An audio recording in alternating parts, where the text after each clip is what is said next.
right, guys, keep that clap going for this next act. Over to the stage with everybody, Ben Stein!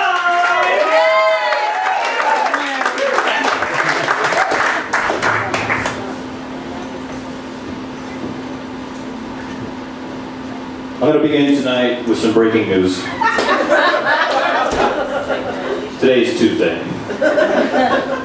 In the television news world, that means only 7 more days of watching lunatics at Walmart fight over a $6.63 one-slot toaster. But I'm lucky because my holiday is over. I'm Jewish. Hanukkah began at sundown the night before Thanksgiving, followed by another Jewish holiday, Black Friday, which began at sundown Thursday.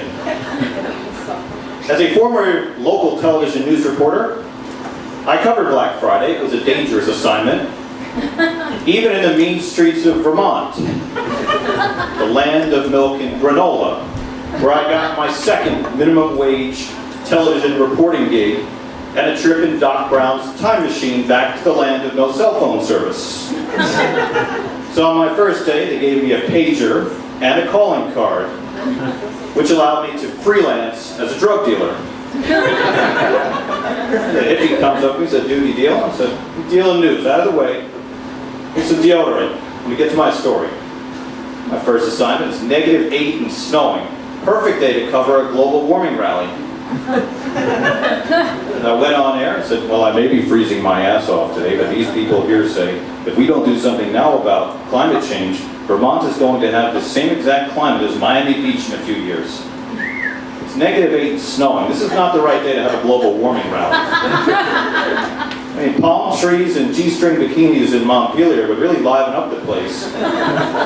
Imagine bringing a heroin trade up from South America to Vermont, or the mass exits of Jews from Boca with their mahjong sets and tennis rackets and coupons for the early bird burial. But nothing beats Florida, the real thing. It's the golden corral of the news world. An endless buffet of fucked up news stories. I work there. Shark attacks, bear attacks, geese attacks, gator attacks, old people attacks. Who knew that free bread was such a hot commodity? Every day in the New York Post, there's a column that's called Weird But True. It's dedicated to Florida. Just today, man arrested for trying to sell live gator for a case of beer.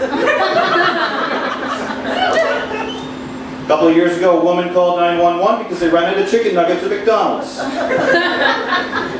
An 82-year-old man was carjacked on his golf cart by a 91-year-old woman on a hover-around scooter. But the thing I miss most about living in Florida is reading the police blotter out loud every morning. Jesus was arrested for drunk driving. Jesus stole an iPad 3. Jesus was caught in an adult bookstore. Police say he had a resurrection. This just in, baby Jesus is missing. If you find Jesus, please call police. I'm being told to say Jesus. I apologize for that bit. So there are some slow news days in Florida between overturned presidential elections. One day they said, "Ben, we're going to send you out to cover a flat tire." That was deflating. So I quit my job, packed my bags, and moved to New York with no health insurance. I really need this Obamacare shit to work itself out, because I have a pre-existing medical condition. I have a Jewish mother.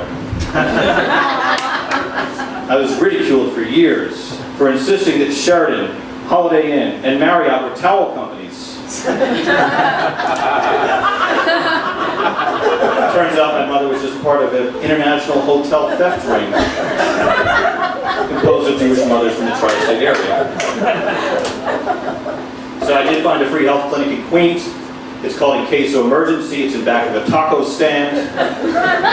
After getting a burrito, doctor checks me out. He says, "You're between 5'8" and 6'3".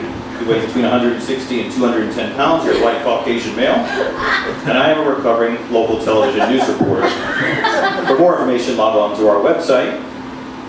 And for those of you in Wichita, Kansas, thank you for joining us. Let's get the fuck out of here. Thank you.